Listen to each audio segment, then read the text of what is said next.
皆さんこんにちは。いつもご視聴ありがとうございます。道楽親父です。前回からまただいぶ空いてしまいました。申し訳ない。ちょっとね、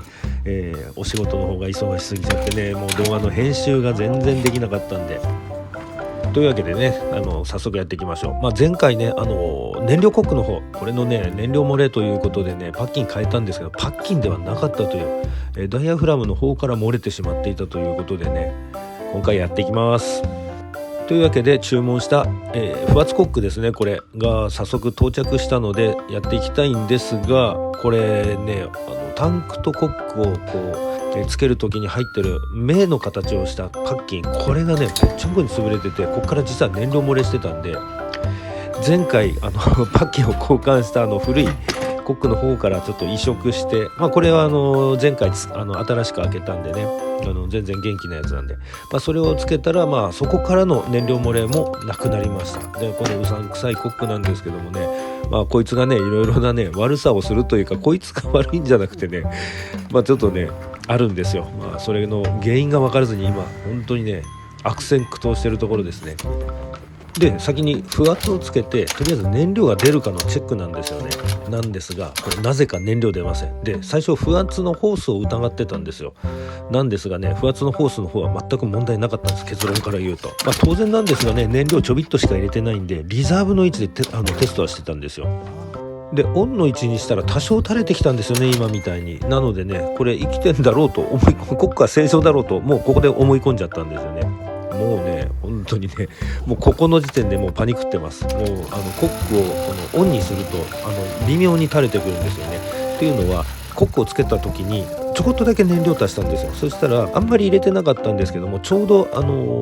要はリザーブの上の普通のオンのとこから流れ込むそのところまでギリギリ到達してたんですよね。だからそれでちょっと、その部分もちょっと勘違いしちゃったのもあるんですが、で今リザーブの位置に、コックがひねられてるんですが、これリザーブじゃないんですよ。実はねこれオフ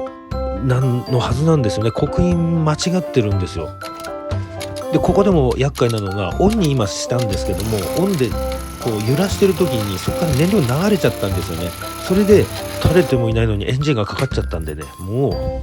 うわけわかんないですよ。これでね原因が分からず、キャブ側問題なんじゃないのかという風な変な思考になってしまって、キャブをバラす羽目になったんですよ。もうちょっとねその動画長すぎるんでね、それはもうカットしました。でとりあえず不圧の方から確認をしていきます。コックが原因なんでね、不圧のホースなんかいくらやったってね問題ないんですよ。詰まりもないし正常に動くんで、もうこれは問題ないと。これリザーブの位置がオフなんですよ。でプライマリーの位置がリザーブなんですよ。なんだけどその発想になるまでに、もしプライマリーがリザーブだとしたら当然不圧も通るもんだと思い込んでたんですよね。なのでじゃあプライマリーは間違いなくプライマリーだ。で、リザーブがなんでこれリザーブで不圧で出ないんだろうっていう、ずーっとそれで悩んでたんですが、これバラしてみて解決しました。コックには4つの穴が開いていて、左上がリザーブ、右上が、オンで、下が、そのまんまタンクに流れるで、右下が、不圧を通るっていう、この4つの穴なんですよね。でコックの方はつまみの左側にこの通路、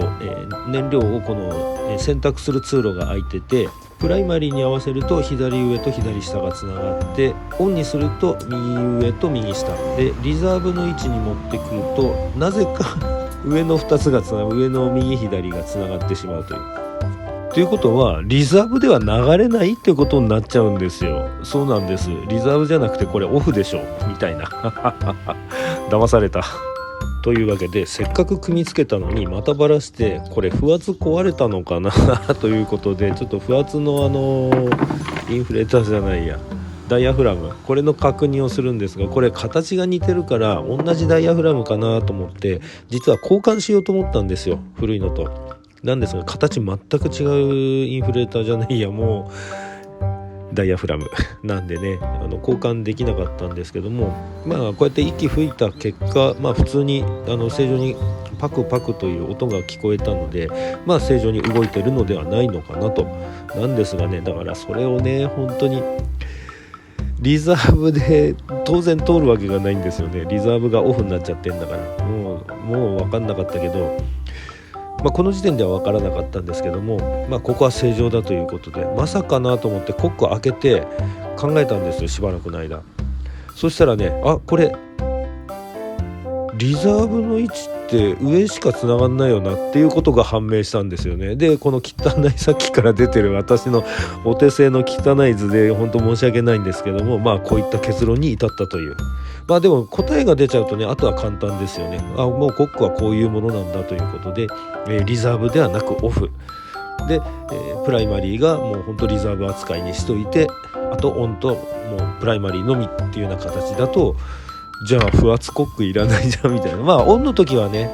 不圧かからないと燃料が流れ込まないんで、キャブレターになんていうかな、流れ込むってことがないんでね、長期使わない時はオフにしておけばとは思います。というわけで、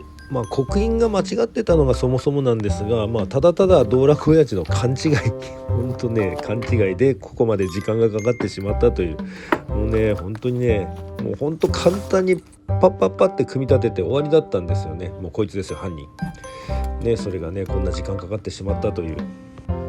何はともあれね、これは自家使用なのでね、妻にはそういう風に説明しておけば多分混乱することもなく、燃料がなくなったら PRI に合わせてねと言っておけば多分それで、済むことだと思うんですが、問題なのは、他の方に貸した時とかに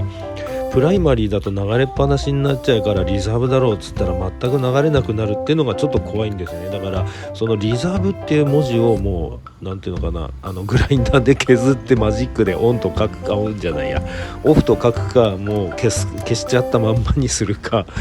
もうそれしか方法ないかななんて思いつつ、ちょっとお金に余裕が出てきたら新品の、ダイヤフラム、社外で出てるんですけども、ちょっとこいつを買ってみようかなとは、一応思っております。本来の姿に戻したいのは山々なんですが、とりあえず安く乗れるようにするが先決だったんでね、今回は安い、社外のコックを買ってしまいましたが、安物買いのなんとかってやつになっちゃいますね。やっぱり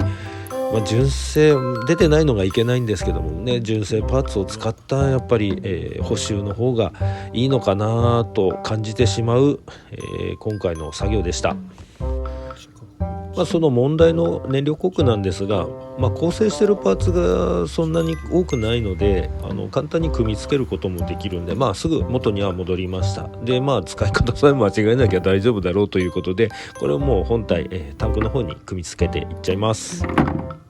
ちなみに今回買ったのは Amazon からじゃないんですが、 Amazon からも1280円でほぼほぼ同じだと思います。出てますんでね、もし交換する勇気のある方いたら、使い方さえ本当間違えなきゃ大丈夫です。ちゃんと一応機能はしました。というわけでね、もう構造がね分かってしまったんで、鬼に金棒っていうわけじゃないんですけどもね、取り付けてみて一応テストしたんですが、しこたま蹴ってもね燃料出てこない、おかしいなって思ってたんですが、よくよくキャブレター見るとスロットルバルブとチョークバルブがまだついてないという。しかもねこれキャブレターをマイナスドライバーもしくは 10mm で固定するんだけど、それすら締めてないんですよ実は。もうねほんとね、燃料コックのおかげでねかなりテンパりましたわしょうがない。でもねこれ不圧ね、自分の息で吸ってみるとね、やっぱり不圧は正常に動いてたんで、やっぱり燃料いっぱい入れてねテストしないとダメですよ。あとねちょい乗りって結構不圧低いんですよね。なんでねこれに気づいて固定をする前に指で押さえて、実は何回かキックしたんだけど、もう指で押さえたぐらいじゃね不圧かからないというか。というわけでね、これネジ締め込んで、ようやっと正常に不圧のバルブが開閉するようになりましたとさと。で動画にはありませんですが、ちょっとキャブレター開けた時に新品のメインジェット、入れたんですよ。実はねちょっとね、アイドリング調子いいんですけど、ちょっとつきが悪いというか、なんていうのかな、アクセル一気に開けた時になんていうのかな、もたつくというか、それがあったんでエアスクリューで調整したんですけども、新品のメインジェット入れたことによってそれも全て改善されて、なんとも本当に一粒で二度美味しい中で、こういう風に終始テンパりながらね燃料入れてる器蹴飛ばす。ほんとねもう今日はねダメダメな道楽親父でした。ですがね、スロットルバルブとキャブレター固定することによって、見事不圧で燃料が出るようにはなりました。よかったよかった。今回のね作業は本当に 2,3 時間、多く見積もって 2,3 時間で終わるだろうと思ってたんでね、かなり遅くなってしまったのと、一つでもね気づかない不具合があることによってやっぱりいろいろテストしていろんな方面から確認していかなくちゃいけないっていう、本当にねしょうがないですよ。私はプロじゃないんで本当に道楽でやってるんでね、これも致し方ないことなのかなと思いつつ、無事に走るまでに至りました。あとはねもうお化粧するだけですよ。本当に今回もねくたびれました。さて今日はねわしゃくじゃなくてね、今日の晩飯になっちゃったんだけど、これねかなり昔に撮って動画上げようと思ったんですよ。これ単発でなんですがね、ちょっとそれはどうなのかなということでお尻に持ってきてみました。ドラコヤじゃ昔はね大食感だったんですよ。なんですがね年を取るにつれてねいろんな部分がね引っかかるように糖だったり、脂肪だったり、血圧だったりなのでね最近は節制しております。なんとも茶色いものばっかりなんですけどもね、これチキンナゲット1キロと、あと唐揚げじゃないや、なんだろうな、豪華なんだか質素なんだかよくわからない晩飯になってしまいましたが、家族6人で美味しくいただきました。うちもね家族6人、全員揃えばねギャル曽根にも勝てるんじゃないのかなというそんなわけないか。よかったらチャンネル登録お願いします。今回も最後までご視聴ありがとうございました。ドラコヤジでした。